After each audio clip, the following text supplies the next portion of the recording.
رمضان پاکستان اللہ کا احسان ہے، رمضان پاکستان۔ جناب ایک بار پھر آپ کو خوش آمدید کہتا ہوں۔ ناظرین کرام، تیسری طاق رات ہے، ممکنہ شب قدر ہے، یعنی 25ویں شب ہے، 1447 ہجری، سن 2026، پی ٹی وی ہوم، اور میں ہوں آپ کا میزبان جنید اقبال۔ آج ظاہر ہے کوئی 6 کے قریب ممتاز شخصیات ہمارے ساتھ موجود ہیں۔ سب سے پہلے ان کا تعارف ہو جائے، اور آپ نے آج کہیں نہیں جانا ہے، کیونکہ اگین وہی بات کہ دنیا کی دوڑ کے اندر ٹھیک ہے، دوڑیں، انکار نہیں ہے، لیکن فراموش نہ کریں کہ اصل کیا ہے، اور اصل آپ کا ایمان ہے۔ سب سے پہلی شخصیت آپ کے ہمارے ہم سب کے انتہائی قابل احترام ممتاز عالم دین محترم جناب علامہ ظہیر عابدی صاحب تشریف فرمائے، آپ کو خوش آمدید، السلام علیکم۔ دوسری شخصیت آپ کے ہمارے ہم سب کے انتہائی قابل احترام ہمارے اساتذہ میں شامل ہیں، محترم جناب پروفیسر ڈاکٹر محمد احمد قادری صاحب، آپ کو بھی خوش آمدید، السلام علیکم۔ وعلیکم السلام ورحمۃ اللہ۔ تیسری شخصیت معروف اسکالر ہیں، پہلی مرتبہ تشریف لائے ہیں، علامہ شارق احمد صاحب، آپ کو بھی خوش آمدید، السلام علیکم۔ وعلیکم السلام۔ اور 3 شخصیات ناظرین خاص طور پہ سیالکوٹ سے تشریف لائی ہیں، آپ ان کو یقیناً سنتے رہتے ہیں، بہت ہی خوبصورت پڑھتے ہیں، اور یقیناً نعت خوانی کی دنیا میں بڑا ان کا ایک مقام اور نام ہے۔ جناب امیر الدین صاحب، توقیر الدین صاحب، اور ان کے ساتھ اعجاز علی صاحب موجود ہیں، آپ تینوں کو خوش آمدید، السلام علیکم۔ بلکہ یوں کہیے کہ سندھ آپ کو، پنجاب کے رہنے والوں کو خوش آمدید کہتا ہے دل سے۔ جی اچھا جی، بات یہ ہے، یہ سارے ظاہر پھول ہیں، سارے پھول ہیں، اور سب کی اپنی اپنی مہک اور خوشبو ہے۔ علامہ صاحب، سب سے پہلے مجھے لگتا ہے کہ شاید مجھے شکوہ کھل کے کرنا چاہیے، الا ماشاء اللہ، کہ آج مال، دولت، عزت، مقام، اسٹیٹس، طاقت، قوت، کرسی، بنگلہ، گاڑی، یہ سب تو ہماری پریورٹیز میں ہیں، نہیں ہیں تو وہ ایمان نہیں ہے جو ہماری اصل ہے۔ اور اگین وہی بات کہ جب ہم نے جانا ہے تو یہ ساری چیزیں پیچھے رہ جانی ہیں، اس ایمان نے ہی ساتھ جانا ہے۔ پرابلم یہ ہے کہ جس نے ساتھ جانا ہے اس کا ساتھ ہمارے ساتھ نہیں ہے، باقی ساری چیزیں ہمارے ساتھ ہیں۔ آغاز کیجئے۔ بسم اللہ الرحمن الرحیم۔ بہت عمدہ موضوع آپ نے بیان آج لیا ہے، اور اس پر گفتگو بہت زیادہ ہونی چاہیے ہمارے پروگراموں میں، کہ واقعی ہم اپنے ایمان سے دور ہوتے جا رہے ہیں، اور جیسے کہ آپ نے کہا کہ ہم بنگلے سے، دولت سے، چمک دمک سے متاثر ہو جاتے ہیں۔ اس کے لیے ایک جملہ کہوں گا قرآن مجید سے، کہ جب پروردگار عالم نے آدم کو سجدہ کرنے کے لیے شیطان کو کہا تھا، تو اس نے ایک لفظ استعمال کیا تھا، وہ کیا؟ وہ یہ تھا کہ لَأُزْيِنَّ لَهُمْ فِي الْأَرْضِ وَلَأُغْوِيَنَّهُمْ أَجْمَعِينَ، میں زمین کو پرزینت بناؤں گا لوگوں کو بہکانے کے لیے۔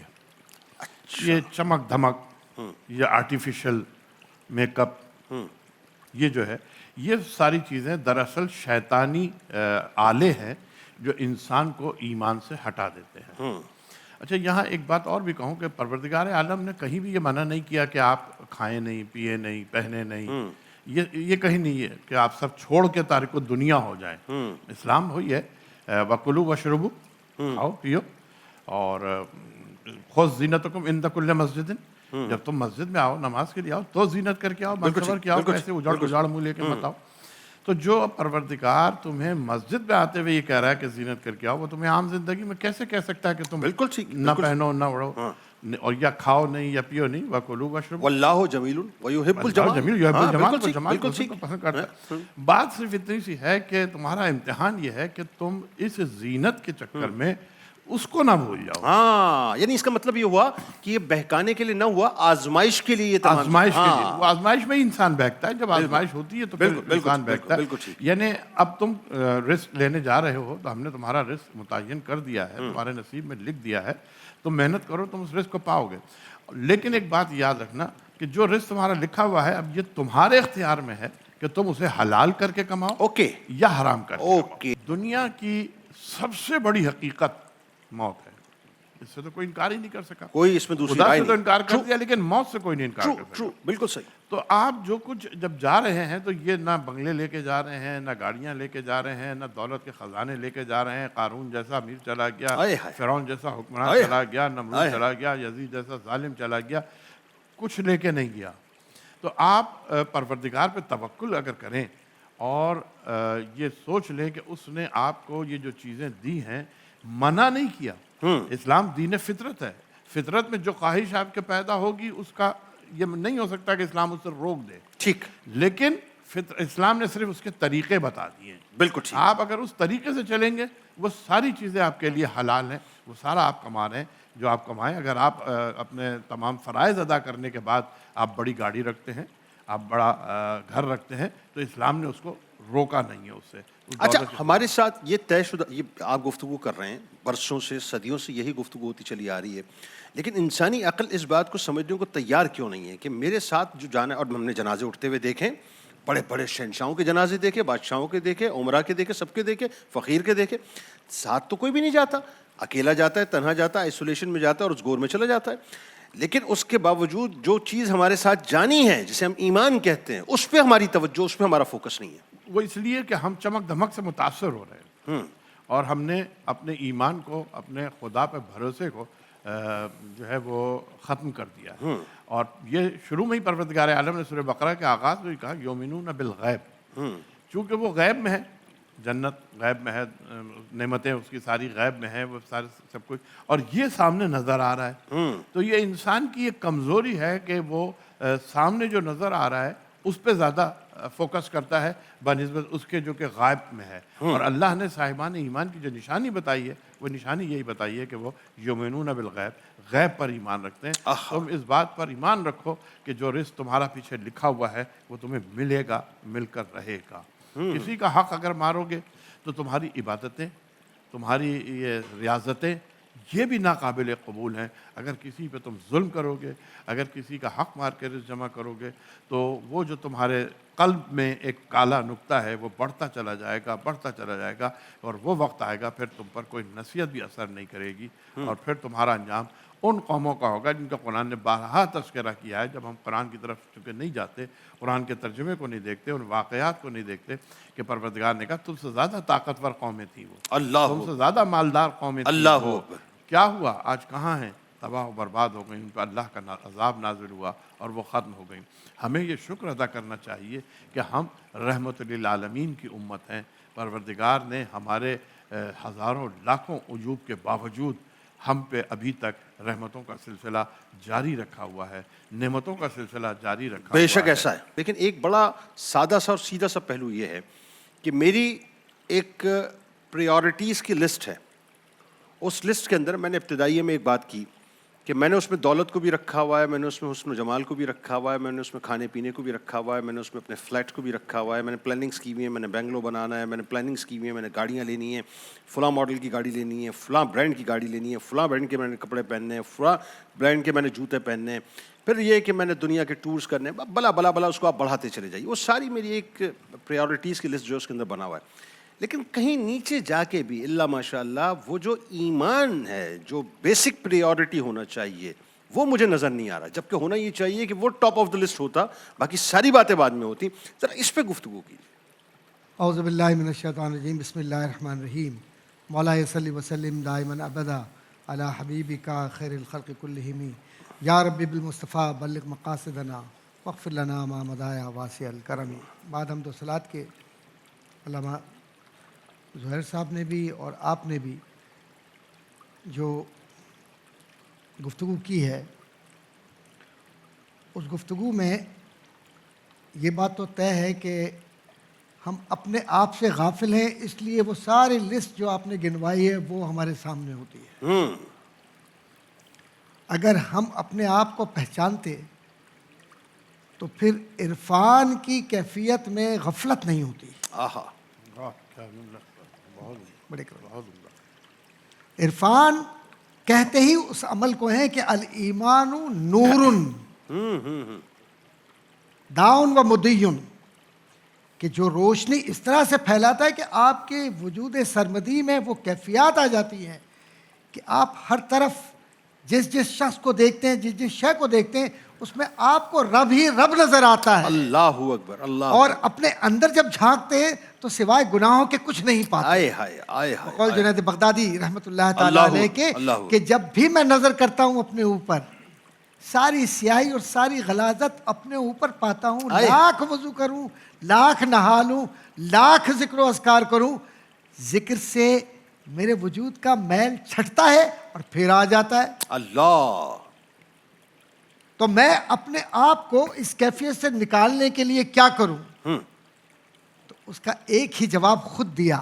وہ کیا؟ اور وہ یہ دیا کہ اپنے ایمان کی اس منزل کو پہچان کہ جس کی چوری کرنے کے لیے شیطان تیرے پیچھے لگا ہوا ہے ہائے ہائے ہائے. اور تجھے غفلت اور قعر مذلت میں دھکیل کر اپنے وعدہ اولا کو پورا کر رہا ہے کہ تجھ سے پیار کرنے والوں کو میں تجھ سے دور کر کے اس طرح سے لے جاؤں گا جیسے کوئی بھیڑ کو ہانک کے اکیلا کر جائے. ایمان کا تقاضا یہ ہے کہ جب تیرا بھائی تجھ سے مخاطب ہو اور جب تو اسے کسی غفلت میں دیکھے اور اس کی جانب جا کر اس کی مدد کرے تو سمجھ لینا کہ اب تو نے زندگی کی رانائی کو پا لیا ہے. کیا کہنا ہے؟ یعنی صرف یہ اپنا ہے مولا ایمان کائنات. محفوظ نہیں کرنا، دوسرے کا ایمان بھی محفوظ کرنا ہے. لیکن ہم تو ڈاکٹر صاحب ابھی اس منزل پہ نہیں آئے کہ اپنے ایمان کو اور اپنی اولادوں کے ایمان کو سیکیور کر لیں. ایک بات آپ سے عرض کرتا چلوں جنید بھائی، آپ نے بھی زمانہ دیکھا ہے، ہم نے بھی دیکھا ہے. یہ چھوٹی سی زندگی، ٹھیک، اس میں کتنے لوگ ہمارے سامنے آئے اور کتنے لوگ آج آسودہ خاک ہیں. بالکل ایسا ہے. کل تک جن کے لیے نغمے گائے جاتے تھے، جن کے لیے زمانے ان کی تعریفوں کے اندر رسم لسان تھے، آج ان کی قبروں کا پہچاننے والا کوئی نہیں. ایسا ہی ہے، جانے والا بھی کوئی نہیں ہے. کوئی جانے والا نہیں. لیکن آپ ان اللہ والوں کو یاد رکھیے کہ جنہوں نے تنہائیوں میں رب سے دوستی کی اور ایمان کی دولت کو اپنی پیشانیوں پہ سجدے کی صورت میں سجا دیا. شریعت مطہرہ کو اپنے قلب میں اس طرح سے بٹھا لیا جیسے انگوٹھی میں نگینہ بیٹھتا ہے. بالکل ٹھیک ہے. اور پھر اس کے بعد یہ کہا کہ اے رب، تو نے جو حکم فرمایا ہے وَتَعَاوَنُوا عَلَى الْبِرِّ وَالتَّقْوَىٰ، تو میرا معیار ایمان اور میرا معیار زندگی یہ ہے کہ میں اچھائی کے لیے تعاون کروں گا اور برائی سے اپنے آپ کو روکوں گا. ڈاکٹر صاحب بہت آئیڈیل بات آپ کر رہے ہیں. یہ سپرلیٹو ڈگری ہے کسی بھی شخص کے لیے کہ وہ اس مقام تک پہنچ جائے. لیکن مٹیریلزم کی جب آپ بات کرتے ہیں تو مسئلہ یہ، اس مادہ پرستی کے دور کے اندر ہم جتنا غرق ہو چکے ہیں دنیا کے اندر، مجھے ایسا لگتا ہے کہ من حیث المجموعی، چاہے آپ والدین کی بات کریں چاہے آپ اولادوں کی بات کریں، ہم صرف مٹیریلزم کی طرف جو ہے دوڑ رہے ہیں. ہمارے نزدیک ایمان کی کوئی وقت فار گرانٹیڈ لے رہے ہیں ہم اس کو. جنید بھائی، آپ جن باتوں کی طرف اشارہ کر رہے ہیں اور جس تکلیف کے ساتھ کر رہے ہیں، اندر سے مجھے محسوس ہو رہا ہے کہ جو آپ کے چہرے کے تاثرات ہیں، یہ ایک جو سچا مومن ہوتا ہے، جس کے دل میں ایمان کی روشنی ہوتی ہے، وہ یہ محسوس کر سکتا ہے. آپ مجھے بتلائیے، جو قبلہ بھائی زہر صاحب بھی فرما رہے تھے، آپ بھی فرما رہے ہیں اور احباب بھی اس بات کو محسوس کرتے ہیں، ہم واقعی انصاف کر رہے ہیں؟ ایمان کے تقاضے کیا ہیں؟ ایمان کے تقاضے میں سب سے پہلا تقاضا اخلاص نیت ہے. ٹھیک ہے. دوسرا تقاضا ایمان کا یہ ہے کہ اپنے عمل پر تکبر نہ کرو. بالکل ٹھیک ہے. تیسرا تقاضا یہ کہ جو علم ہے وہ تمہارے لیے نہیں، وہ معاشرے کے لیے، اسے لوگوں تک پہنچاؤ. ٹھیک ہے. اور جو رب نے آپ کو دولت دی ہے، انفاق فی سبیل اللہ، اس کو اس طرح سے تقسیم کرو کہ جیسے کوئی بچوں کو سالگرہ کا کیک تقسیم کر کے خوش ہوتا ہے. ٹھیک ہے. آج ہم دوسروں کی خوشیوں میں خوش نہیں ہوتے اور غلط باتوں میں ہم لوگوں کو اس لیے ہاں میں ہاں ملاتے ہیں کہ کہیں یہ ناراض نہ ہو جائے، کیونکہ اس کے پاس جو دنیاوی عہدہ ہے. تو ایک بات عرض کرتا چلوں، یہ دنیاوی عہدہ جب خاک میں ملے گا تو پتہ نہیں چلے گا، لیکن جب رب کا عہدہ آپ کے ساتھ ہوگا تو عارف باللہ کہلائیں گے آپ. مقام فنا میں آپ ہوں گے اور آسمانوں پر فرشتے آپ کی حیات میں بھی اور آپ کے مرنے کے بعد بھی دعائیں کر کے یہ کہیں گے کہ بقول ابن قیم الجوزی کی کہ جب کوئی خراب روح زمین سے جاتی ہے تو پہلے آسمان کا فرشتہ ہی کہتا ہے یہ بدبودار شے کیا لائے ہو، اسے لوٹا دو. اور جب کوئی پاکیزہ اللہ کا ولی جاتا ہے تو ارجعی الی ربک راضیۃ مرضیہ فادخلی فی عبادی وادخلی جنتی. رب سے یہ راضی ہے اور یہ رب ان سے راضی ہے. تو فرشتے کہتے ہیں ایسی پاکیزہ خوشبو اور ایسے پاکیزہ ہستی کو لایا ہے. یہ ایمان کی روشنی سے ہمارے قلوب کو منور کر رہا ہے. لاؤ خوش آمدید مرحبا کہ تم نے رب کی محبت میں توحید کو قائم کیا اور عقیدت مصطفیٰ کو زندگی کا شعار بنایا. آؤ تمہیں ہم مرحبا کہتے ہیں، دروازے تمہارے لیے کھلے. کیا کہنا علامہ صاحب؟ اقرار باللسان لا الہ الا اللہ محمد رسول اللہ صلی اللہ علیہ وآلہ وسلم، اقرار بالقلب اگلی منزل، پھر اقرار بالعمل ہے. مسئلہ یہ ہے کہ ہم تو ابھی پہلے سٹیپ پہ صحیح طور سے نہیں کھڑے ہوئے. یعنی آج صورتحال یہ ہو گئی ہے کہ اگر آپ جنزی کی بات کریں، میرا بڑا یہ سمجھ لیجئے کہ دل کے قریب یہ موضوع ہے، کیونکہ 65% پاکستان کے پاس الحمدللہ اس وقت جنزی موجود ہے. آپ دیکھیے صاحب کہ جتنا مطلب ہم دنیا کے اندر غرق ہیں اور جتنا ہمارا بچہ نوجوان آج کا جو ہے دنیا کے اندر غرق ہے، ہمیں ایسا محسوس ہوتا ہے صاحب کہ بہت مشکل ہو جائے گا ان کو یہ سمجھانا کہ ایمان کی وقت کیا ہے. اور جس طرح سے پوری دنیا سے یہ الغار ہے، چاہے وہ ثقافتی الغار کی بات کریں، چاہے وہ معاشی الغار کی بات کریں، چاہے وہ معاشرتی الغار کی بات کریں، یعنی آپ دیکھیے کہ اس میں صورتحال یہ ہو گئی ہے کہ ایمان کو ہم نے اٹھا کر بالکل پس پش ڈال دیا. وہ کور ایشوز کہ جہاں پہ اللہ کی توحید کی بات آ جائے، جہاں پہ رسول کریم صلی اللہ علیہ وآلہ وسلم کی ناموس کی بات آ جائے، جہاں پر قرآن کی ناموس کی بات آ جائے، جہاں پہ اسلام کی ناموس کی بات آ جائے، اب کہا یہ جاتا ہے صاحب کہ مطلب یہ سارے معاملات جو ہیں وہ ہمارے نہیں ہیں. معاذ اللہ جب اس جگہ پہ آ کے ہم کھڑے ہو جائیں گے تو صورتحال کیا پیدا ہوگی بتائیے. اعوذ باللہ من الشیطان الرجیم، بسم اللہ الرحمن الرحیم. لقد خلقنا الانسان فی احسن تقویم. دیکھیے جنید بھائی، جو آج آپ نے موضوع اٹھایا ہے بہت قیمتی اور بہت اہم موضوع ہے. مطلب اس کے بغیر تو سارے عمل بیکار ہو جاتے ہیں نا. ایسا ہی اگر آپ کا ایمان ہی صحیح نہیں ہوگا تو آپ کیسے جائیں گے؟ بالکل ٹھیک. اب میں اس کو کچھ باتوں سے سمجھاتا ہوں. اللہ نے جو پیدا کیا انسان کو خوبصورت پیدا کیا، ٹھیک ہے، یہاں تک تو بات ٹھیک ہے. مطلب کفار کے گھر میں بچہ پیدا ہو، مسلمان کے گھر میں پیدا ہو، کفار کے گھر میں جو بچے پیدا ہو تو وہ بھی فطرت اسلام پر ہوتے ہیں. یہ پیدا ہر بچہ ہی فطرت اسلام، پھر اس کے ماں باپ اسے یہودی عیسائی بناتے ہیں. ہر مطلب یہ پیدا تو خوبصورت ہوئے. ٹھیک ہے. اب یہاں سے بات سمجھنے کی ہے نا. آپ نے جو جینزی کی بات کی ہے، اب میں اس کی تھوڑی مثال دینا چاہتا ہوں. وہ مثال یہ ہے کہ دیکھیں، میرے دادا کی جو پرورش ہے نا، ان کے والد نے اور ان کے بھائیوں نے کی تھی. ٹھیک. ہاں، بچوں کی پرورش چل رہی تھی. اوکے. میرے والد کی جو پرورش کی ہے نا، وہ میرے دادا نے صرف کی ہے. Got your point. بالکل تھوڑا سا کمیونٹی سسٹم میں کمی آئی. پہلے زیادہ لوگ تھے، پھر کم لوگ آئے. اچھا، میری پرورش میرے والد صاحب نے کی. اوکے. جنید بھائی، آج جس دور میں ہم زندہ ہیں، ہمارے بچوں کی پرورش اے آئی کر رہا ہے. اوکے. ٹھیک ہے جی، چیٹ جی پی ٹی کر رہا ہے. ان کا استاد یہ ہے، مطلب ان کا جو استاد اس وقت ہے وہ موبائل ہے. بالکل صحیح. اب جب جس دور میں آ گئے، جب کمیونٹی سسٹم تباہ ہو چکا، ہمارے پاس ٹائم نہیں ہے. ہم تو 10,000 روپے اسکول کی فیس دے کر سوچتے ہیں بڑی ذمہ ہو چکے. بالکل ٹھیک ہے. ہم کہتے ہیں کہ جب جاؤ مدرسے جاؤ، 2,000 اس کے لے لو، 5,000 ٹیوشن کے لے لو، 20-15,000 میں ہم بچے پالنا چاہتے ہیں. ایون کہ ہم بچے بعض اوقات اس لیے بھی بھیجتے ہیں اسکول کہ یار تھوڑا ہم ریلیکس ہو جائیں، اپنے واٹس ایپ کو ٹائم دے دیں، اپنے انسٹا کو ٹائم دے دیں. یہ چیز جب والدین اس بات سے بڑی ذمہ ہو جائے تو پہلا اسٹیپ میں کہوں گا کہ جب جاگے ہوا سویرا، پہلے پیرنٹس کو یہ سمجھنا پڑے گا کہ عملی نمونہ پیش کرے. کیونکہ دیکھیں، آپ کا بچہ اب آپ کی سنے گا نہیں بلکہ آپ کو دیکھ کے معیار بنائے گا. یعنی آپ کا کہنے سے مراد یہ ہے کہ ٹرانسمیشن آف کیریکٹر جو ہے اس میں گیپ بنیادی طور پہ جو ایک دراڑ آ گئی ہے نا. یہ بالکل یہ بات ہے کہ خواجہ بختیار کاکی رحمۃ اللہ علیہ جو ہیں، مطلب ان کی والدہ محترمہ، جب آپ پیدا ہوتے ہیں تو بات وہ یہ ہے کہ 18 پارے جو ہیں وہ آپ کو حفظ ہیں. پوچھا گیا کیا معاملہ، تو وہ جو کام کرتے ہوئے 18 پاروں کی تلاوت کیا کرتی تھی، وہ ٹرانسمیشن آف کیریکٹر جو ہے اولاد کے اندر ہوا اور اس میں گیپ آ گیا. میں اسی طرح میں جو بات بتانا چاہ رہا ہوں وہ بات بیچ میں رہ جائے گی. وہ بات یہ ہے کہ جب باعث بستامی 8 سال کی ان کی عمر ہے، جی 8 سال کی عمر ہے، مکتب بھیجا گیا، مکتب جا رہے ہیں، 8 سال کی عمر، آج آئے ہیں پریشان. تو ماں نے پوچھا، تیفور ان کا لقب ہے، تو پریشان آئے. تو بیٹا مدرسے جاتے تھے تو بڑا حشاش بشاش آتے، آج تم چہرہ الجھا ہوا ہے. تو کہا کہ امی جان، استاد صاحب نے سبق پڑھائی، وبالوالدین احسانا، والدین کے ساتھ احسان کرو. ماں باپ تو وہ ہستی ہے کہ ان کا حق ادا نہیں ہوتا، احسان تو اوپر کی ڈگری ہے، بہت آگے. تو جب یہ بات انہوں نے سنی، اب میں ٹرننگ پوائنٹ والدین کو بتاؤں گا کہ بچوں کی تربیت کیسے کرنی ہے. بتائیے. تو اب جب یہ ہوا تو والدہ نے کہا کہ اچھا، اب ہاتھ پکڑ کر لے کر آئیں، صحن کی طرف، آسمان کی طرف دیکھا کہ اے اللہ، میں نے بچہ دین کی طرف بھیجا تھا، تو نے میری محبت میں میرے طرف بھیج دیا ہے. اگر آپ چاہتے ہو آپ کا بچہ آپ کو ایکسپٹ کرے، اگر آپ چاہتے ہو کہ آپ کا بچہ آپ سے سیکھے، تو سب سے پہلے آپ اس کو اس دور میں بھی اس کو دین کا علم دینا ہوگا. پہلی بات. دوسری بات یہ، ہماری پرابلم یہ ہے جنید بھائی کہ ہم چاہتے ہیں کہ بچہ نیک بنے، بچہ ناطخواں بنے، بچہ قاری بنے، بچہ اچھا بنے. ہم چاہے گانے سنیں، ہم چاہے جیسے بھی ہوں، مطلب ہم چاہے جھوٹے ہوں، بچہ سچا ہونا چاہیے. ہم معاذ اللہ، یہ پرابلم جو ہے نا، اس کمیونیکیشن جو گیپ ہے، اس کو ہم نے پہلے ختم کرنا ہے. یعنی سب سے پہلے اپنے آپ کو بنیادی طور پہ جو ہے انسپریشن سورس بنانا ہے بچوں کے لیے. سب سے پہلے اپنے آپ کو کسی بھی اچھے عالم دین اسکالرشپ کے حوالے کرنا ہے کہ بھائی مجھے آپ سمجھائیں کہ زندگی گزارنی کیسے ہے. اچھا، پہلے عالم دین کا خود جائیں.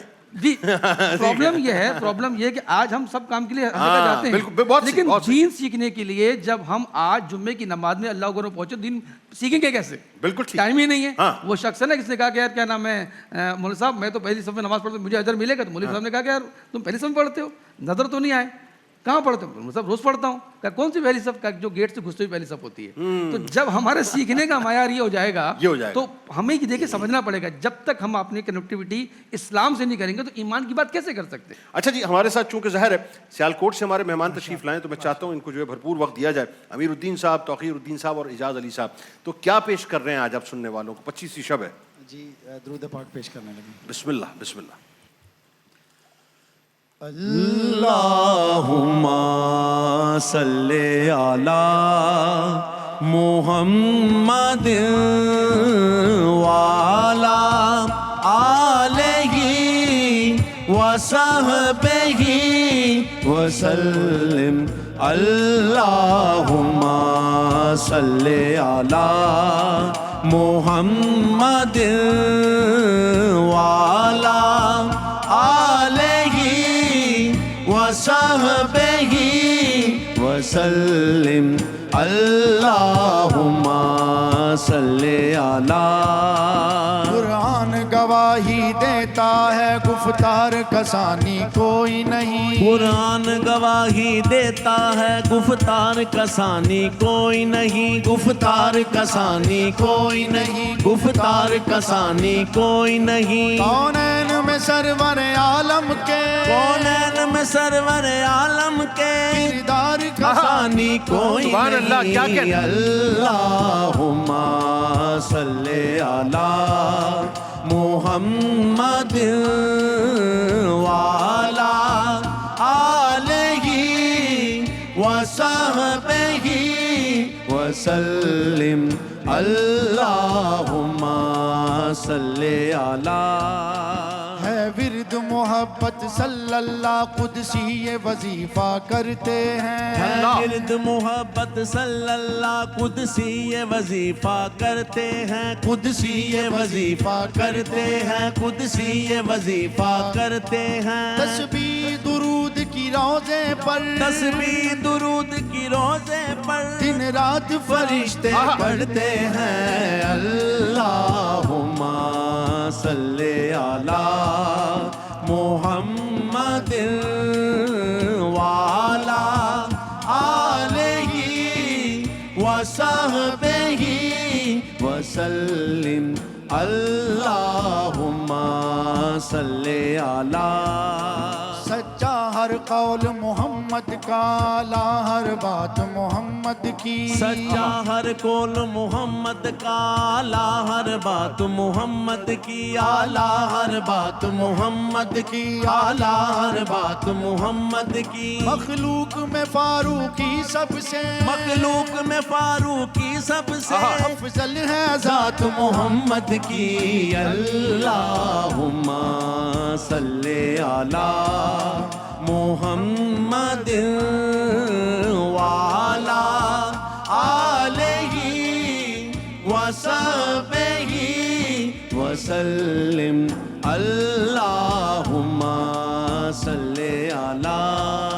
سب عرشی فرشی رات دنے پڑھتے رہتے سلواتانے. سب عرشی فرشی رات دنے پڑھتے رہندے سلواتانے. پڑھتے رہندے سلواتانے. پڑھتے رہندے سلواتانے. سب عرشی فرشی رات دنے پڑھتے رہندے سلواتانے. پڑھتے رہندے سلواتانے. جتے روزہ میرے آقا دا، جتھے روزہ میرے آقا دا، اس شہر دیاں کیا باتاں نے. اللہم صلی علی محمد وعلی آلہ وصحبہ وسلم. اللہم صلی علی. ماشاء اللہ ماشاء اللہ ماشاء اللہ، کیا خوبصورت آپ لوگوں نے پڑھا ہے. ماشاء اللہ. سلامت رہیے. ایک مختصر سا وقفہ ہے ناظرین. لوٹ کے سیگمنٹس آپ کا پسندیدہ منتظر آپ رہتے ہیں. نوجوان اپنے اپنے انداز سے آپ کو جو ہے متاثر کرنے کی اور متاثر تو کیا کرتے ہیں، اصل تو اس بارگاہ میں عرضیاں پیش کرتے ہیں. تو انداز بیان سیگمنٹ کے ساتھ لوٹتے ہیں. مختصر سے وقفے. رمضان پاکستان اللہ کا احسان ہے. رمضان پاکستان